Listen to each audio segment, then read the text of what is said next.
ఇప్పుడు మీరు చూస్తున్నది గురు చరిత్రలోని అధ్యాయం 11.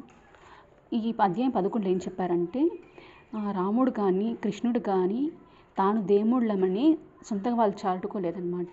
వాళ్ళ నిజ స్వరూపాన్ని కృష్ణుడైతే కొంతమందికి మాత్రమే తెలియజేశాడు. అట్లా రాముడైతే నేను మనుషుల్లానే తలుస్తున్నానని చెప్పాడనమాట.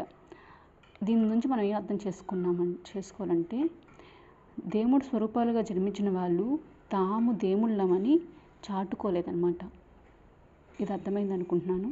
ఇప్పుడు ప్రస్తుత కలియుగంలో కొంతమంది మేమే దేవతలం, మేమే నాగరాణి బిడ్డలము అని చెప్తున్న కొంతమందికి ఇది చూసి కొంచెమైనా ప్రజలు అర్థం చేసుకుంటారని నేను తలుస్తున్నాను.